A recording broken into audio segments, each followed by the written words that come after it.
नमस्कार महाराष्ट्रातील तमाम निराधार बांधवांसाठी अत्यंत महत्त्वाची आणि आनंदाची बातमी आज आपण घेऊन आलेलो आहोत। काही तालुक्यांची माहिती जी आहे तर ती आपल्याकडे उपलब्ध झालेली आहे। ज्या तालुक्यांना अनुदान जे आहे तर ते वितरण सुरू होणार आहे। होय, तुम्ही बरोबर ऐकले।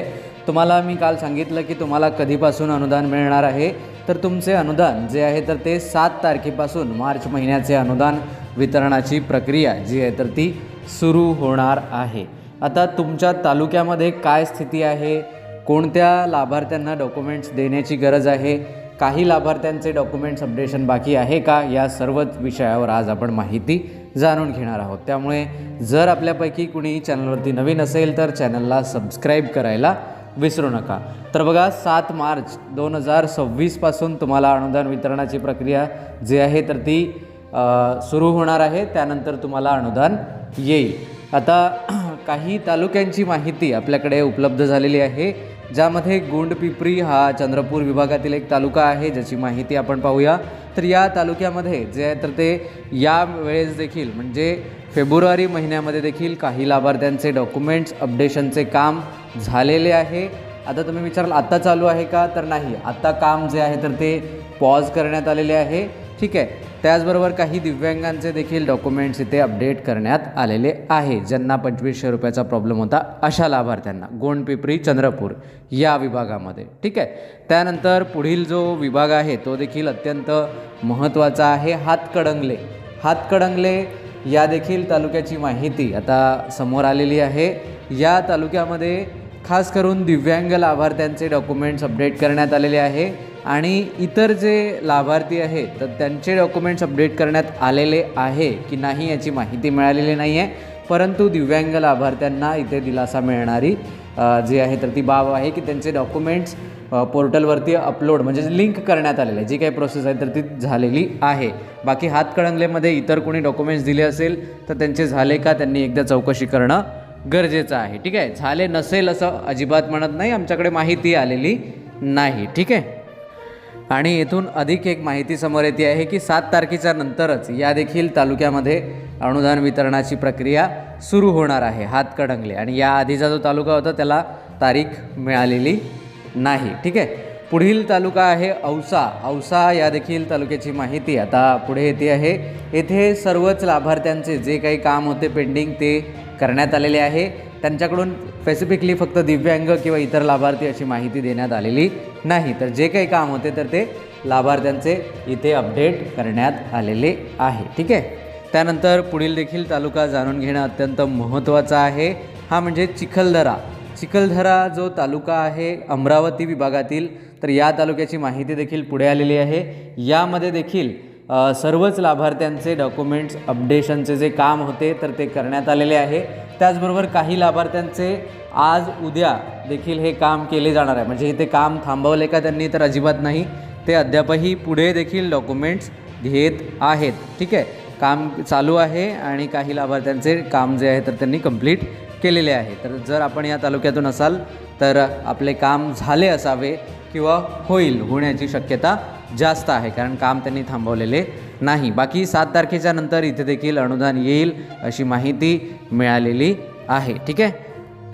पुढील तालुका आहे राजुरा या तालुक्याची पूर्ण माहिती उपलब्ध झालेली नाही, परंतु ज्या लाभार्थ्यांनी बँक पासबुकचे जे इश्यू होते तर त्या बँक पासबुकचे इश्यू सॉल्व करण्यात आलेले आहे असं त्यांचं म्हणणं आहे। ज्या लाभार्थी म्हणजे जास्त संख्या नव्हती, ही काहीतरी 38 की 40 लोकांची संख्या होती, म्हणजे 38 ते 40 लोक होते ज्यांचे बँकेचा इश्यू होता, तर तो सॉल्व करण्यात आलेला आहे या तालुक्यामध्ये, राजुरा या तालुक्यामध्ये। हा तालुका खास करून चंद्रपूर विभागामध्ये येत आहे।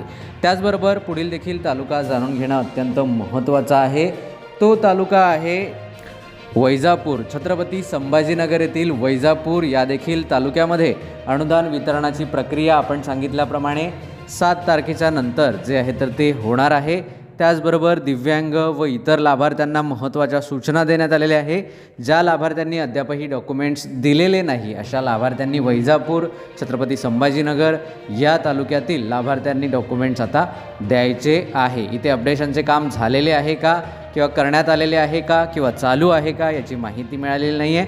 त्यांच्याकडून जी सूचना दिलेली आहे तर त्यांच्याकडून एवढी माहिती मिळालेली आहे की ज्या व्यक्तींचे डॉक्युमेंट्स बाकी आहेत किंवा जे काही पेंडिंग काम आहे तर ते करण्यासाठी त्यांनी तालुका स्तरावर भेट द्यावी. ठीक आहे. छत्रपती संभाजीनगर, वैजापूर.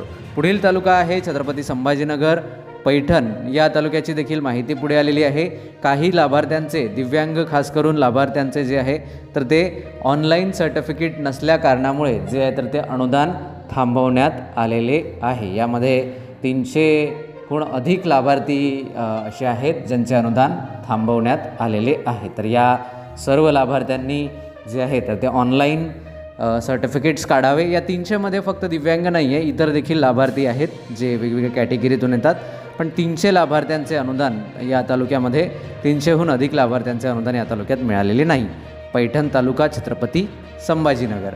पुढील तालुका आहे मानोरा. मानोरा या देखील तालुक्याची माहिती आता पुढे आलेली आहे. या तालुक्यामध्ये सर्व डॉक्युमेंट्सचे काम जे आहे तर ते जवळजवळ पूर्ण झालेले आहेत. पुढील जे काम आहे तर ते मार्च महिन्यामध्ये 15 तारखेच्या आत केले जाईल. मार्च एंडिंग असल्या कारणामुळे पुढील महिन्याचे जे काम आहे तर ते 15 तारखेच्या आत करण्यात येईल अशी माहिती मानोरा या विभागाकडून आपल्याला मिळालेली आहे. त्याचबरोबर पुढील देखील तालुका जाणून घेणं अत्यंत महत्त्वाचं आहे. त्या तालुक्याची माहिती जाणून घेण्याआधी जर आपल्यापैकी कुणी चॅनलवरती नवीन असेल तर अशाच प्रकारच्या अधिकृत माहितीसाठी आपल्या चॅनलला सबस्क्राईब करायला विसरू नका. त्याचबरोबर तुमच्या मनामध्ये काही प्रश्न किंवा शंका असतील तर ते देखील नक्की विचारा. पुढील तालुका आहे चिखली. बुलढाणा विभागातील चिखली या देखील तालुक्याची माहिती आता समोर आलेली आहे. या तालुक्यामध्ये अद्यापही डॉक्युमेंट्स अपडेशन तसेच ज्या लाभार्थ्यांचे जे प्रश्न आहेत तर ते प्रश्न सोडवण्याचं काम जे आहे तर ते तालुका प्रशासनाकडून केलं जात आहे. त्याचबरोबर काही लाभार्थ्यांचे डॉक्युमेंट्स अपडेट म्हणजे ज्यांनी डॉक्युमेंट्स दिलेले आहेत तर त्याचे काम झालेले आहे आणि ज्या लाभार्थ्यांनी दिलेले नाही तर त्यांनी म्हणजे डॉक्युमेंट्स देण्यात यावे अशा सूचना त्यांच्याकडून प्राप्त झालेल्या आहे. बाकी काम अद्यापही चालू आहे आणि पुढील महिन्यामध्ये देखील हे काम चालू राहणार आहे.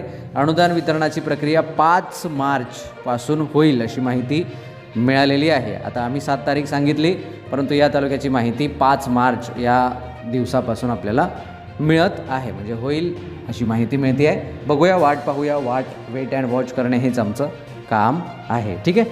पुढील तालुका आहे वैभववाडी. वैभववाडी या देखील तालुक्याची माहिती आता मिळालेली आहे. सिंधुदुर्ग विभागातील वैभववाडी या तालुक्याला अनुदान जे आहे तर ते 7 तारखेच्या नंतर मिळणार आहे. लाभार्थ्यांचे डॉक्युमेंट्स अपडेशनचे काम जे आहे तर ते चालू आहे. खास करून दिव्यांग लाभार्थ्यांना सूचना आहे की त्यांनी ताबडतोब डॉक्युमेंट्स जमा करावे. ज्या लाभार्थ्यांनी नोव्हेंबर आणि डिसेंबरमध्ये डॉक्युमेंट्स जमा केलेले आहे खास करून दिव्यांग, तर त्या लाभार्थ्यांना आता डॉक्युमेंट्स जमा करण्याची काहीही गरज नाही. परंतु नोव्हेंबर डिसेंबरमध्ये ज्या दिव्यांगांनी कागदपत्र दिलेली नाही अशा दिव्यांगांना आता कागदपत्र देण्याची गरज आहे अशी सूचना वैभववाडी प्रशासनाकडून देण्यात आलेली आहे. पुढील तालुका आपण जाणून घेऊया राहुरी. अहिल्यानगर विभागातील राहुरी या तालुक्याची माहिती पुढे येते आहे. येथे जवळजवळ सर्वच लाभार्थ्यांचे डॉक्युमेंट्स अपडेशनचे काम जे आहे तर ते पूर्ण झालेले आहेत. ज्या लाभार्थ्यांनी या महिन्यामध्ये फेब्रुवारी 20 नंतर डॉक्युमेंट्स दिलेले आहेत त्यांचे देखील 25 तारखेपर्यंत काम पूर्ण करण्यात आलेले आहे. बाकी इथे विशेष काही माहिती मिळालेली नाही आहे. 7 तारखेच्या नंतर अनुदान येईल अशी माहिती मिळालेली आहे. ठीक आहे. पुढील तालुका आपण जाणून घेऊया. तो तालुका जाणून घेण्याआधी जर आपला तालुका यामध्ये आला नसेल तर तो पटकन कमेंट करायला विसरू नका, कारण जर तुम्ही कमेंट्स केली तुमच्या तालुक्याचे नाव तर त्याची माहिती घ्यायला आम्हाला थोडी मदत होईल. ठीक आहे. पुढील तालुका जाणून घेऊया. तो आहे अमरावती. अमरावती जिल्हा आणि अमरावती तालुका ज्यांचा आहे त्यांच्यासाठी खास करून सूचना आहे. येथे सर्व काम जे आहे तर ते योग्य प्रकारे चालू आहे आणि डॉक्युमेंट्स अपडेशनचे जे देखील काम चालू आहे. दिव्यांगांचे देखील डॉक्युमेंट्स अपडेट करण्यात आलेले आहे. म्हणजे ज्यांची नोंद नव्हती, ज्यांना 2500 रुपयाचा प्रॉब्लेम होता, अशा लाभार्थ्यांना खास करून अनुदानाचे जे डॉक्युमेंट्स आहेत तर ते अनुदान वाढीसाठी जी काही प्रक्रिया आहे तर ती पूर्ण करण्यात आलेली आहे आणि काम इथे चालू आहे आणि चांगल्या पद्धतीने चालू आहे. त्यामुळे या प्रशासनाचे मनापासून आभार की इथे चांगल्या पद्धतीने काम चालू आहे. हां, काही सूचना किंवा काही लाभार्थ्यांकडून अशा तक्रारी ज्या आहेत त्या मिळत्या आहेत की तिथे आम्हाला कोऑपरेट केलं जात नाही किंवा तिथे थोडंसं अडचण आहे. परंतु ठीक आहे, या छोट्या मोठ्या गोष्टी आहेत, त्यावरती आपण विशेष एक काहीतरी मोहीम राबवूया किंवा काहीतरी आपण करूया. परंतु प्रशासनाचे इथे काम चांगले आहे. फक्त लाभार्थ्यांकडून काही माहिती मिळते आहे की इथे कोऑपरेशन होत नाही. तर ठीक आहे, तो वेगळा विषय आहे. पुढील तालुका आपण जाणून घेऊया. तो आहे काटोल. नागपूर विभागातील दुर्मिळ असा काटोल तालुका. तर याची देखील माहिती पुढे येते आहे. खास करून वृद्ध लोकांनी जे आहे तर ते इथे काही कागदपत्रे ज्या सूचना दिलेल्या आहेत तर त्या सूचनांचं पालन करावं व त्यांची कागदपत्रे त्यांनी ताबडतोब जमा करावी. इतर लाभार्थ्यांचे डॉक्युमेंट्सचे जे काम आहे तर ते देखील 13 तारखेपर्यंत पूर्ण करण्यात आलेले आहे. 13 फेब्रुवारी या दिवसापर्यंत ते काम पूर्ण झालेले आहे अशी माहिती आम्हाला मिळालेली आहे. ठीक आहे.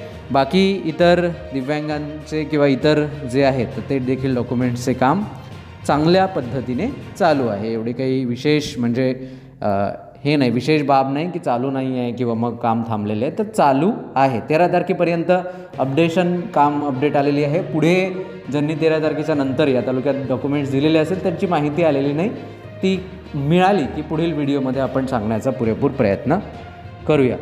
तर बघा, अशा प्रकारे बऱ्याच तालुक्यांची माहिती आपल्याकडे उपलब्ध आहे. जर आपला तालुका यामध्ये आला नसेल तर नक्की कमेंट करा, जेणेकरून त्या तालुक्याची माहिती उपलब्ध करायला आम्हाला मदत होईल.